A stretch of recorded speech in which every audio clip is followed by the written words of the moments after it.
Which of these graphs is the graph of an exponential function? Which one? The one on the red one. The red one, the one on the top, right? So we have an exponential function here. Now, we have to have a value, a base that's either, that has to be greater than 0 and doesn't equal 1. If it's greater than 1, we get this exponentially increasing graph here. Now, if we graph the inverse of an exponential function, we take all of these points, like this one here, and we graph its inverse, and we get this one here. If we take this point and we graph its inverse, and we get this point here, okay, we call that graph a logarithmic function. It is the inverse to an exponential function, okay? So we see this increase here, and it goes up very, very quickly. On a logarithmic function, it actually starts to increase really, really slowly, okay? And if this was, let's say I had a base 10 common logarithm, all right? Our common logarithm, and I was graphing the ordered pairs of our common logarithm, and we would start here at 0, 1, or 1, 0. My next point would be at 10, 1. And then in order to get my next point, if every unit represented a foot, I would then have to travel 100 feet that direction before I increased in y value even once. And after that, I would have to travel another 900 feet horizontally before I get to the next y value. Okay, so it increases very, very slowly once we kind of get past that initial value of the x-axis. So logarithmic scale is something that's used a lot with really, really big numbers. It was designed in order to do math with really, really big numbers without having to keep track of all of those values, all of those big numbers, all those extra zeros, okay? And when we're dealing with things of large scale, like even the size of the universe, we often deal with them in a logarithmic scale, where it's very, very accurate on small distances, and then as we get out bigger, it kind of shrinks the scale really, really quickly. So with our logarithmic definition, a lot of the stuff that we see is going to be the inverse of what we have for our rules with an exponential function. Now our base, okay, the base is going to be this little subscript that appears after the word log for logarithm. And that, just like our exponential function, has to be positive, and it cannot equal 1. So it can be a fraction between 0 and 1. It could be any value greater than 1. It cannot be a negative number because I can't have a negative base on an exponent. And it cannot equal 1, okay? So for any real number.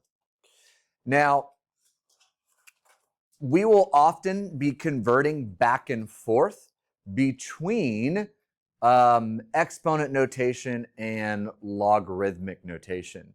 And we talked about way back when using the, let's see, I think it was here, using the uniqueness of logarithms of exponential functions to solve exponential equations. I was able to solve this equation because I could get these bases the same. I was able to solve this equation because I was able to get these bases the same. If we cannot get the bases the same in order to solve this type of equation, we have to use logarithms, okay? So that's how we're going to kind of extend that understanding. So to convert back and forth between logarithms and exponential functions, I like to use what's called the spiral method, okay? And it makes it really easy to convert back and forth between the exponent and the logarithm, okay? We're always going to start at the base, okay?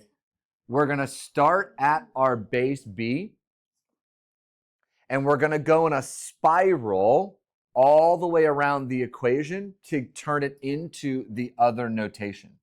So if I have y equals log base b of x, and I want to write it in an exponential notation, I'm going to start with my base of b, okay? That's going to be the base of my exponent, and I'm going to go in a spiral all the way back around. So b raised to the power of y, raised to the power of y, and then come back around, and it equals x. b raised to the power of y equals x. So I can take any logarithmic equation and I can convert it into an exponential equation by using that spiral method. And I can go back into a logarithm doing the same thing. I can start with my base and I'm going to do a spiral all the way around. So we're going to start with log base b. So we'll have log base b of x, and then come back around equals y. Log base b of x equals y. And we're just going to spiral right around. Yes? I'm converting the exponent back into a logarithm.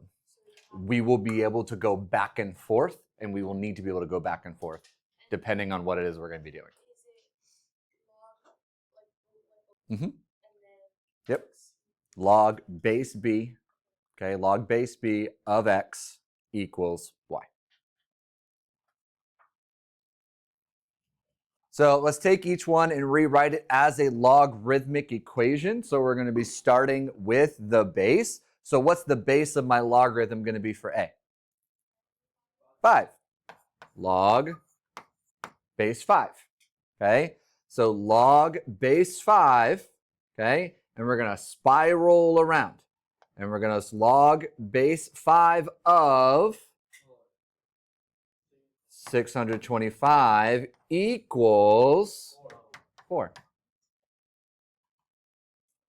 It's the inverse. The 4 is right there. So log base 5 of 625 equals 4. For b, what's the base going to be? 2. So log base 2 of 1/8 equals -3. That's it. It's in logarithm form now. We're going to be adding expressions into what's called the argument. And so adding parentheses can make it better. You don't need to, but it was a fraction, so I find the parentheses cleaner.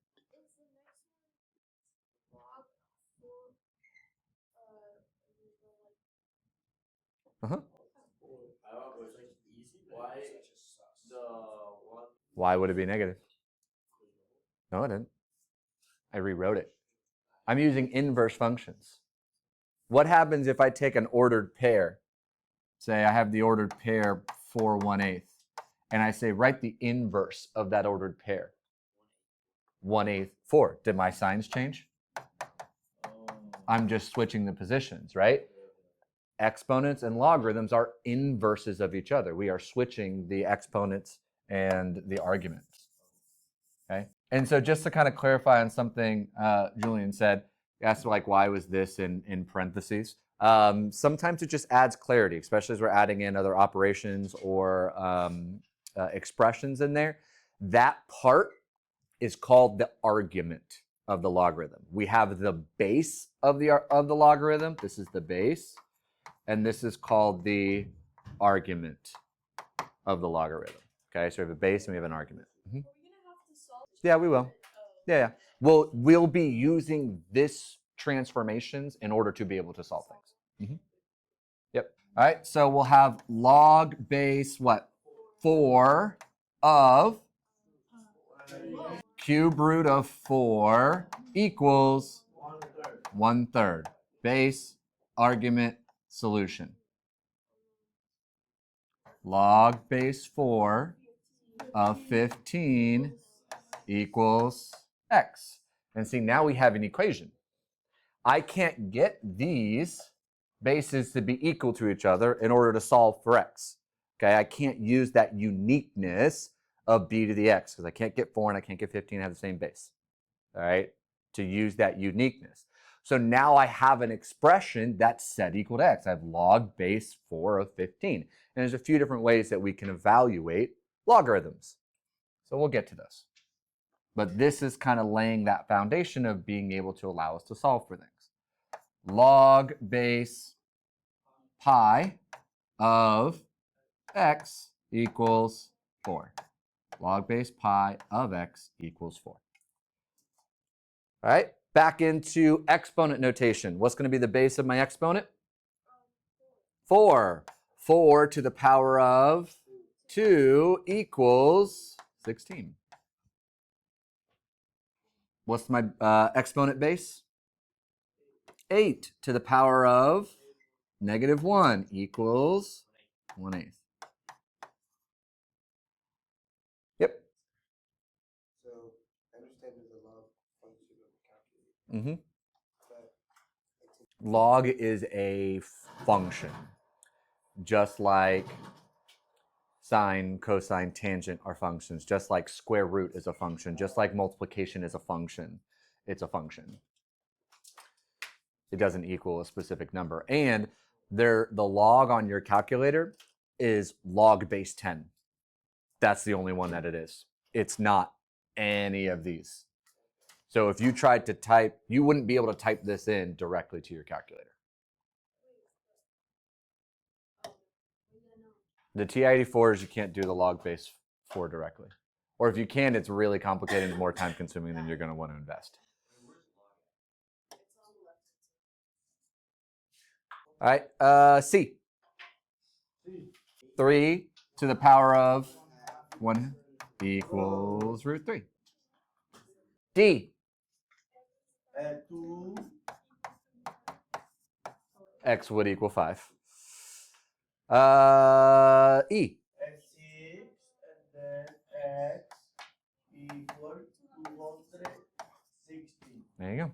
So now what we can do is we can use that information to evaluate some logarithms and solve logarithmic equations. If you have a logarithmic expression and you want to evaluate it, the easiest thing, in my opinion, is to turn it into an equation and just set it equal to x, use the spiral method, and convert it to an exponential notation. Okay, so I'm going to have 2 to the power of x equals 32. And then we can use uniqueness and evaluate the function that way. 2 to what power equals 32? 5th, right? Because 2 to the x equals 2 to the 5th. We use that uniqueness, so x equals 5. What equation can I write for this one? 5 to the 5 to the x equals 1/25. Set it equal to x, and then you can basically solve for x to evaluate the expression. 5 x equals what? 2. No. Why? Because it's 120. -2 would give us 1/25, so the expression equals -2. Okay? 4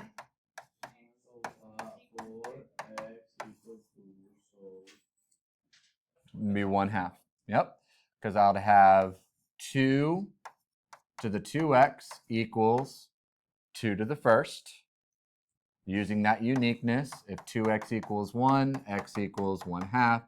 So our expression equals 1/2.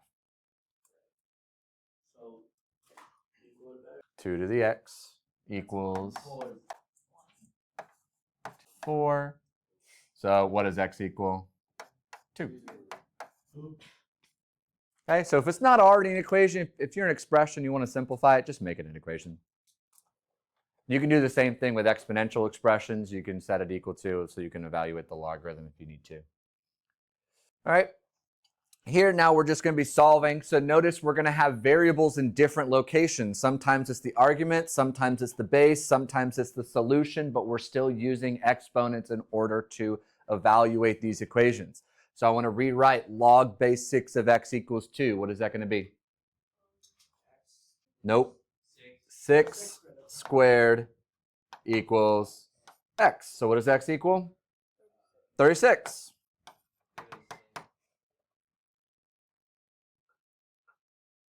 X to the fourth equals 81. How would I solve for x? Not cube root. Fourth root. We would take the fourth root. It would be 3. Now, be careful because we're doing a fourth root, which means it could be positive or negative 3. However, we have a logarithm. And what's the rule about the base, Humphrey, of the logarithm? It can't be negative. So even though using our square root property or our fourth root property by extension, we have positive or negative 3, we have to ignore the negative 3 as being extraneous because I cannot have a base that is negative. It can only be positive. Base has to be positive and not equal to 1. Okay? C. Why? And the only exponent that ends up giving us 1, 0. Anything to the 0 power equals 1. Okay?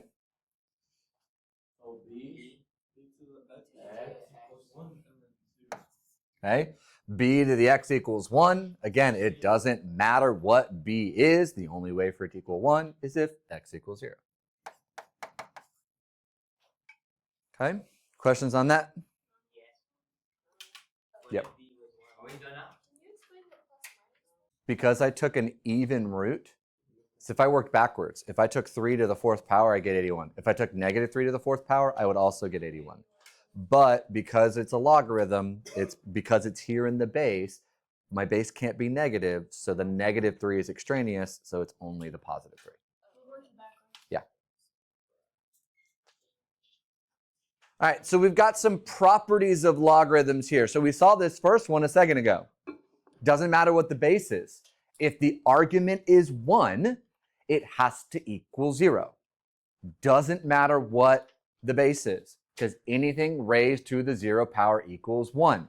So whatever this ends up being, anything raised to the 0 power equals 1. So if you have a log base anything of 1, it has to equal 0. On logarithms? No. This is literally our first time doing logarithms. Tonight on logarithms. Second property, if the base and the argument are the same, the base and the argument are the same and the argument's raised to a power, then the logarithm equals what that power is. And then if this is an exponential equation, if the exponent is raised to a logarithm, if the exponent's raised to a logarithm, and the bases are the same, then the exponent evaluates to whatever the argument is. And if you get stuck on some of these, you can do the spiral conversion and just evaluate it the long way. But if you can recognize some of these properties, it takes some expressions that look complex on the surface and simplifies them really quickly. Okay? So using that understanding, and we look at example A, which property does that fall under? The first one, the second one, or the third one? Which one does it match with? The second one, right? We have log base something of something raised to a power. The base and the argument are the same, so it has to equal 6. But if you don't remember that property, don't panic. You can set it equal to x and then convert it. And I can say, okay, I have 4 to the x power equals 4 to the 6. So what does x have to equal? 6. B, which one does this match? The first, the second, or the third? The third. So what does it have to equal? Negative 3. It has to equal negative 3. But I can convert this into a logarithm to validate it. So if I set it equal to x, log base 7 of x equals log base 7 of -3. So if I have log base 7 of something equals log base 7 of something, those two things have to equal each other. And then log base 7 of 1 has to equal 0, because if the argument is 1, it has to equal 0. Is it x equals 0?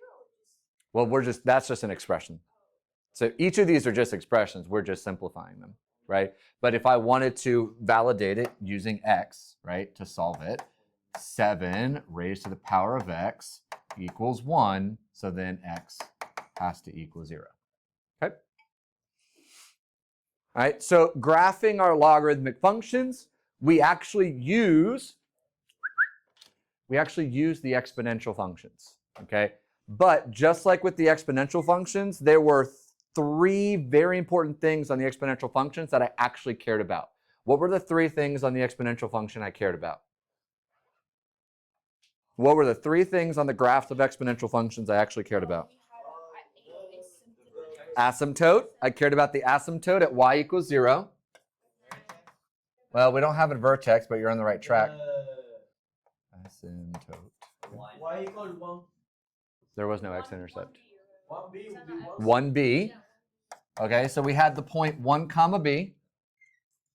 B being whatever our base was, and there was one other thing. Grow. Eh. Your grow or subtract. Is it Rise over run. Something that all exponential functions had, regardless of growth or decay. We've got the point 1b. We've got the asymptote at y equals 0. There's no vertex on a graph. I have 2 points in it. You do. What's the other point? It's not the parent. I don't know why. The first letter. It's a starting point, but it's not a vertex. Yeah, starting. So where is that starting point located? Oh, it's always at 0, 1. 0, 1, the y-intercept, right? So we've got those 3 features of exponential graphs that I cared about. Those are going to relate directly to the logarithmic graphs, given that they are inverses of each other, okay? So the domain of our logarithms is going to be all positive real numbers, and then the range is going to be the set of all real numbers, and that's switched from the exponential. So let's graph this.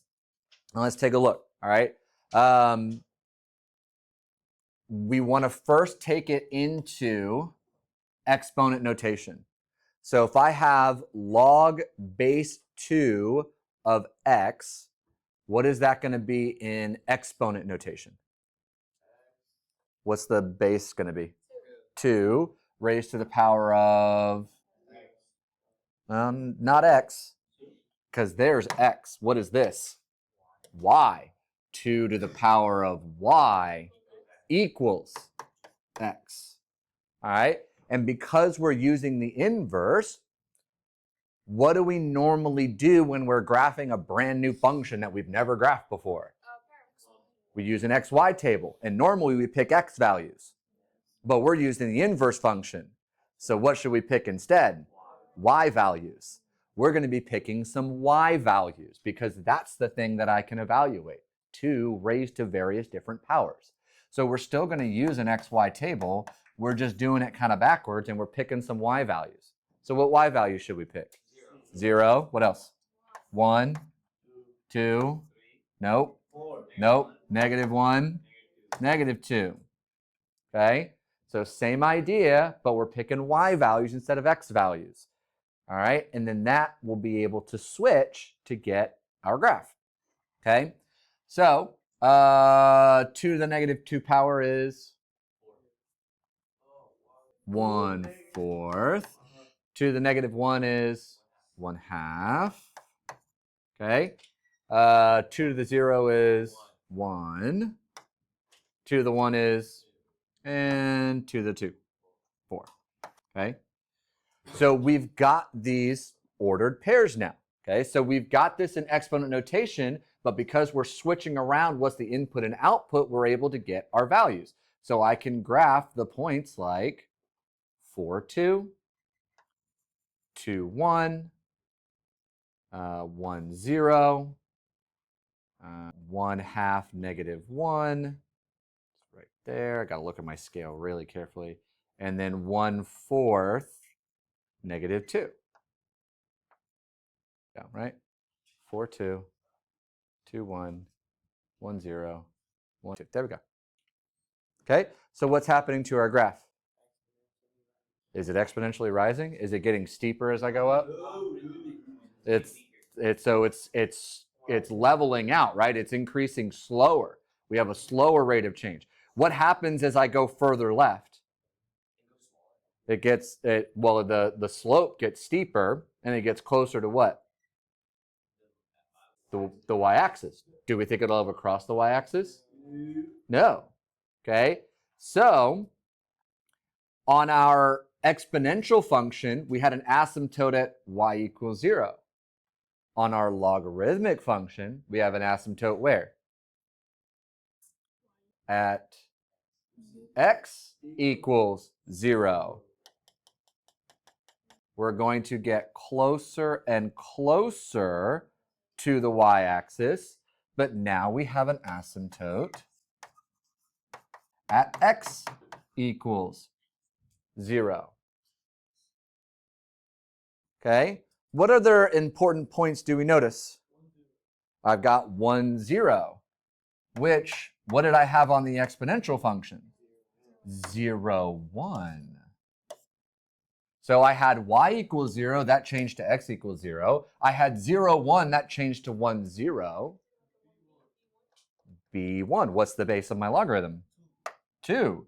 So B1, do I have the point 2, 1? I absolutely do. They are inverse functions. All the x values and all the y values switch. So if I have an asymptote on a horizontal line, I now have a vertical one. If I have a point on the y-intercept, I now have an x-intercept. If I have a point 1, comma the base, I now have the point base, comma 1. All the x values and all the y values are switched. B is the base. So just like with the exponential functions, these are the 3 points that I care about. With the logarithmic functions, those are the 3 points that I care about. And then we can apply the transformations in the same way that we did with the exponential functions. We can track these 3 features, and then we can graph the transformation. So let me say, let's just kind of add in real quick. If I have log base 2 of x minus 1, what is that going to do to my graph? It's going to shift it to the right one. So what's going to happen to my asymptote? It's going to become x equals 1. What's going to happen to the point 1, 0? It becomes 2, 0. What happens to the point 2, 1? 3, 1 becomes the point 3, 1. And then I've got my logarithmic graph with everything shifted to the right 1 unit. What if I had log base 2 of x minus 1? Down 1. Is that going to change my asymptote? No, because that's a vertical line. I shifted down when it doesn't move, but all of these points would instead. So this would become my new 1, 0 would become negative, or 1, negative 1. And then this point would shift down. And all of these points would shift down 1 unit and give me my new logarithm. Okay, so we can still apply those transformations as long as we know the location of these 3 features. Okay, so we have a logarithmic growth. All right, it's a very slow increase. All right, now what's the difference with g of x? Logarithmic decay, so we think it's going to go down. Okay, it's a valid guess because we've got the base that's 1/2. Let's see what happens. What is this in exponential notation? 1/2 to the power of y equals x. Okay, so we got 1/2 to the power of y equals x. All right, so we'll take our table. Let's take a look. -2, -1, 0, 1, 2. All right, so we're plugging in the y values. What's 1/2 to the -2? Nope. Nope. Nope. 4. What's 1/2 to the -1? 2. What's 1/2 to the 0? What's 1/2 to the 1? And 1/2 to the 2. 1/4. Okay, so we've got 4, -2, that's down here. We've got 2, -1, that's down here. We've got 1, 0. We've got 1/2, 1, and we've got 1/4, 2. Same asymptote. Does this look like a decay? Yeah, that's a logarithmic decay. All right, so it matches those same features. We have our asymptote at x equals 0. We have our point 1, 0, and we have our base, comma, 1. We've got all of those features. So just like with our exponentials, those are the features that we're going to find on our logarithms. Those are the 3 points I care about. Those are the 3 things you should be looking for anytime you're trying to graph. And of course, we can apply our transformations on top of that. Okay, work smarter, not harder. Yes? Exponential decay. The logarithmic decay will look very similar to exponential decay. However, it does not have a horizontal asymptote. It will go down forever. Exponential decay will not go down forever because it's going to hit that horizontal asymptote and just forever level out. This will eventually reach negative infinity. It's just going to take a really long time to do it.